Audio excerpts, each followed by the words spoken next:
Hello, friends. A crucial fact about the Social Security Administration is that they don't apply the same rules to everyone, and I'm not speaking in generalities. I mean this in a very specific way. Your full retirement age is different depending on the year you were born. The mistakes that can permanently slash your monthly check are different. The hidden opportunities you can take advantage of right now are different. And the specific threats that jeopardize your retirement income are different.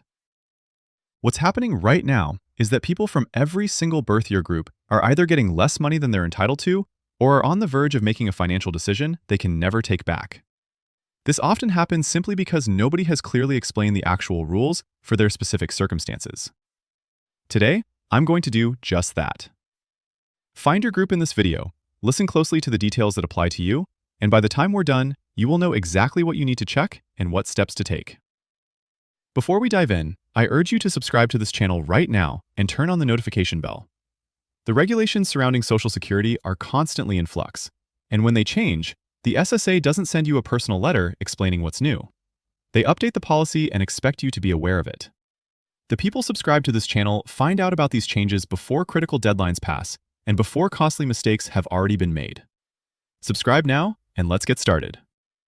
Let me begin by explaining precisely why your birth year is so fundamental, as this is the bedrock of everything else we'll discuss. Social Security uses the year you were born to calculate your monthly benefit amount, your full retirement age, the financial penalty for claiming your benefits early, and the bonus you receive for waiting. This means two people who worked for the same number of years, earned a similar income, and retired at the exact same age can end up receiving different monthly checks for the rest of their lives. The only difference? One was born in 1954 and the other was born in 1960. This isn't a rumor or a misunderstanding. It is exactly how the system was designed. Once you understand which group you fall into, the specific rules that govern your benefits become crystal clear. Let's begin with Group 1, individuals born between 1943 and 1954. If this is you, you are currently between 72 and 83 years old. You've likely been receiving Social Security for some time. Your full retirement age was 66, and many people in this group assume that there's nothing left to review or optimize. That assumption is costing some of you real money, month after month. The very first thing people in this group must investigate is whether they are collecting the correct type of benefit. A surprisingly large number of widows and widowers in this age bracket are currently collecting their own, smaller retirement benefit when they would be eligible for a substantially larger payment from their late spouse's record, or vice versa. The survivor benefit for a widow or widower can be as much as 100% of the benefit the deceased spouse was receiving. If you have lost a spouse and have not specifically asked the SSA to compare both benefit options and confirm you are receiving the higher amount, there is a very real possibility you've been leaving money on the table for years. Fixing this is not a complicated process. You can call the SSA at 1-800-772-1213. Ask them to pull the figures for both your own benefit and the survivor benefit, and then request to have your payments switched to the higher record if it applies to you. It's a single phone call that can result in a permanent increase to your monthly income. The second critical point for this group concerns the Social Security Fairness Act. This legislation, which took effect in January 2025, eliminated two old provisions known as the Windfall Elimination Provision, WEP, and the Government Pension Offset, GPO. For decades, these rules had reduced the Social Security benefits for people who also received a pension from government work.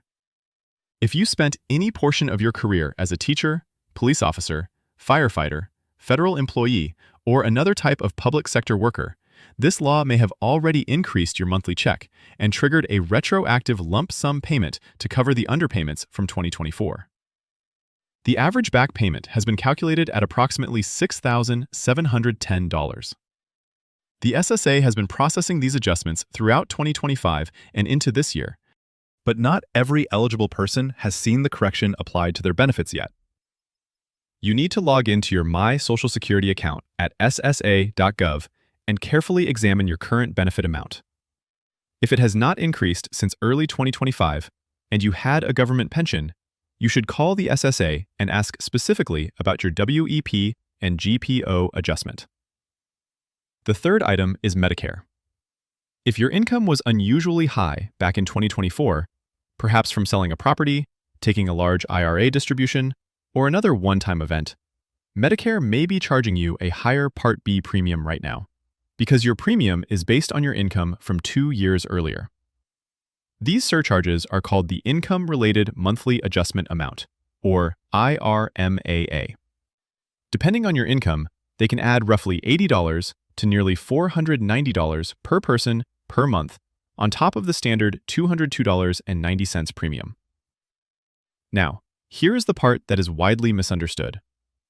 If that high 2024 income was simply a one-time event, a property sale or a large withdrawal, and your income has since returned to normal, you generally cannot appeal that surcharge away.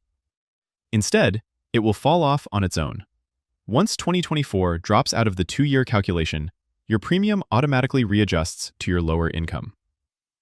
The appeal form, SSA 44, is reserved for specific life-changing events, things like retirement or a reduction in your work hours, marriage, divorce, the death of a spouse, the loss of a pension, or the loss of income-producing property due to a disaster. If one of those events is the reason your income has dropped, then you absolutely should file Form SSA 44, which you can download for free at ssa.gov, and ask to have your premium based on your current lower income. People who qualify and file successfully can save between $1,000 and $5,000 per year. The key is knowing which situation you are in. A qualifying, life-changing event means you file the appeal. A one-time income spike means you simply wait it out. So, who in this first group can feel more secure? It's those who have already verified their survivor benefit situation and confirmed they are on the highest possible payment. It's those who have received their WEP and GPO correction and have seen their monthly check go up. And it's those who are not paying IRMAA surcharges or who had a genuine life-changing event and have already filed an appeal to have them removed. Now for Group 2, for those born between 1955 and 1959. You are currently between 67 and 71 years old. This is arguably the most critical group to discuss right now, because the rules are slightly different for every single birth year within this 5-year range, and most people are not aware of their specific number. Here is the exact full retirement age, or FRA, breakdown for this group. If you were born in 1955, your FRA is 66 years and 2 months. If you were born in 1956, it's 66 years and 4 months. Born in 1957, it's 66 years and 6 months. Born in 1958, it's 66 years and 8 months. And if you were born in 1959, your FRA is 66 years and 10 months. That specific age, down to the month, is your number, not 66, not 67. And if you claimed Social Security even 1 month before reaching that exact age, your benefit was permanently reduced by a fraction of a percent for every single month you were early. For a benefit that would have been $2,000 per month, claiming just 6 months early can cost you $60 every month for the rest of your life. Over a 20-year retirement, that small gap amounts to $14,400 in lost income that nobody clearly explained. This group is also dealing with the annual earnings test in 2026 if they claimed benefits before their FRA and are still working. The income limit this year is $24,480. For every $2 you earn above that amount, the SSA will withhold $1 from your benefit payments. Most people who experience this withholding believe their money is simply gone forever. It is not. After you reach your full retirement age, the SSA recalculates your benefit to give you credit for all the months that benefits were withheld. Your ongoing monthly payment then goes up permanently. The earnings test is a deferral of benefits, not a permanent penalty. But if you don't understand how it works, the withheld checks can feel like a devastating loss. For people in this group who have not yet claimed their benefits, it's vital to understand the math of waiting. Every single month you delay claiming past your full retirement age, you add 2/3 of 1% to your benefit, permanently. If you wait for the 3 full years from your FRA until you turn 70, that results in a 24% permanent increase. On a $2,000 monthly benefit, that translates to an extra $480 every single month for the rest of your life. And because all future cost of living adjustments, or COLAs, are applied as a percentage of your benefit, a higher base amount means every future COLA is worth more in actual dollar terms. Next is Group 3, for those born between 1960 and 1965. You are currently between 61 and 66 years old. For this entire group, the full retirement age is now set at exactly 67. This marks the final step in a long series of changes that began way back in 1983, and this year is when it permanently locks into place. Under current law, there are no further scheduled increases to the full retirement age beyond 67. But what this finalization specifically means for your group is that the penalty for claiming benefits early is now at its historical maximum. If you claim at the earliest possible age of 62 with a full retirement age of 67, your monthly benefit will be reduced by 30%. Permanently. Let's put that in perspective. On what would have been a $2,000 monthly benefit at age 67, that's a reduction of $600, meaning you get $600 less every single month for the rest of your life.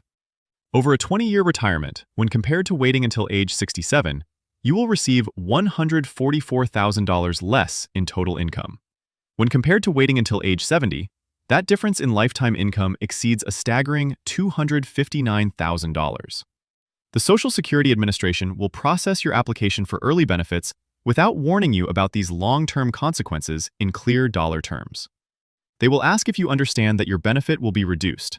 You'll say yes, the application will be processed, and that reduced amount becomes your permanent baseline for life. There is also a valuable option this group should keep in mind, because most of you have not reached full retirement age yet, but will within the next several years. Once you reach your full retirement age of 67, if you continue to wait without filing, you may be able to request up to 6 months of retroactive payments in the form of a lump sum when you do finally file. On an average benefit of $2,076 per month, a 6-month retroactive payment comes to over $12,000, delivered with your very first check. However, there is a trade-off. Accepting the lump sum means your official start date for benefits shifts back by 6 months, which will slightly reduce your ongoing monthly payment amount. Whether that immediate cash infusion is worth the small ongoing reduction depends entirely on your personal financial situation. The important point is that this option exists, and the SSA will likely not mention it unless you specifically ask.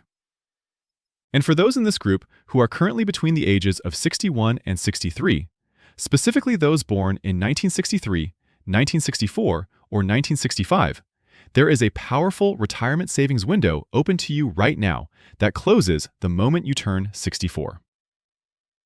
The Secure 2.0 Act created what is known as a super catch-up contribution for workers aged exactly 60 through 63.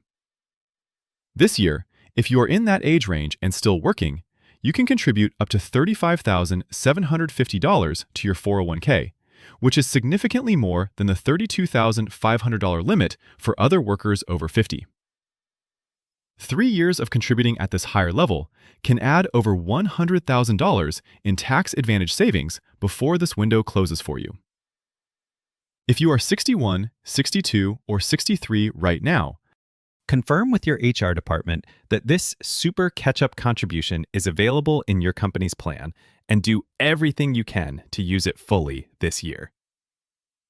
For people in this group who are still 5 or 6 years away from claiming Social Security, the single most valuable action you can take right now is to meticulously check your earnings record at ssa.gov. Open your Social Security statements and compare the earnings listed for every single year against your own W-2 forms or tax returns. Your benefit is calculated from your highest 35 years of earnings, so a year that is recorded too low or shows 0 when you were actually working can drag down your eventual benefit, in some cases by a meaningful amount, every month for the rest of your life. There is also a clock on this. In most cases, an earnings error can only be corrected for about 3 years and 3 months after the year in question, although exceptions exist, such as a clear employer reporting mistake. That is exactly why checking now, while you still have the documentation and time before you claim, is the highest return action available to anyone in this group. Finally, we have Group 4. This is for everyone born in 1966 or later, meaning you are 60 years old or younger. Your full retirement age is 67. Claiming at 62 will result in a 30% permanent reduction in your benefits. Waiting until age 70 will result in a permanent increase of up to 24% more than your full benefit. Those numbers are fixed for your generation. But what is not fixed, and what your generation needs to pay close attention to right now, falls into 3 critical areas. First, if you just turned 60 this year, having been born in 1966 specifically, you are just now entering the, quote, super catch-up window that we just discussed for Group 3. In 2026, you qualify for that higher $35,750 401k contribution limit. Use it. You have a 4-year window from age 60 through 63 to take maximum advantage of this provision before it closes. If you are younger than 60, this window is coming for you. Mark it on your calendar and prepare your finances now so you can maximize your contributions the moment you become eligible. Second is your earnings record. The Social Security Administration has been recording your payroll data since you got your very first job. That data was submitted by your employers, and in every single year of that process, there was an opportunity for something to go wrong. An incorrect number could have been submitted, an entire year could have been missed, or a period of self-employment may not have been reported correctly. For your generation, which includes workers who were active during the 1980s, 1990s, and 2000s, when payroll processing was often less consistent, there is a real probability that at least 1 year in your earnings record does not accurately reflect what you earned. Because your benefit is based on your highest 35 years of earnings, an error in a strong earning year can reduce your future benefit, sometimes noticeably, for the rest of your life. Keep in mind there is generally a limited window, about 3 years and a few months, to correct an error after the wages were reported, though exceptions exist, such as an employer's mistake. So the sooner you check, the better your odds of getting it fixed. Log in to ssa.gov, open your Social Security statement, and check every single year against whatever records you still have. Finding the documentation to prove your earnings is much easier to do now than it will be 15 years from now when you're ready to retire. Third, the Social Security Trust Fund. In February of this year, the Congressional Budget Office moved its projected depletion date for the Social Security Trust Fund forward by 1 year, to 2032. That is only 6 years from now. If Congress fails to act before that date, Social Security will only be able to pay out approximately 77 cents for every dollar of scheduled benefits using only incoming payroll taxes. That would trigger an automatic across-the-board benefit reduction of 23% for every single recipient. For your generation, which in many cases has not yet claimed and is counting on Social Security as a meaningful part of your retirement income, this is the most significant long-term financial risk on the horizon. This doesn't mean Social Security is going away. It simply means your generation has the most to gain from staying informed and the most to lose from assuming the situation will resolve itself without you paying attention. As a reminder, this information is for educational purposes. It's always a good idea to verify your personal details directly with the Social Security Administration or consult a qualified financial professional before making decisions. So here is the full summary, broken down by group.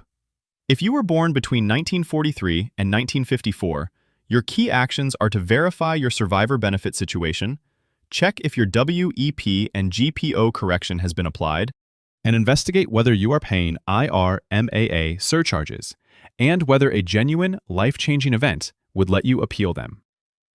If you were born between 1955 and 1959, you need to know your exact full retirement age down to the month.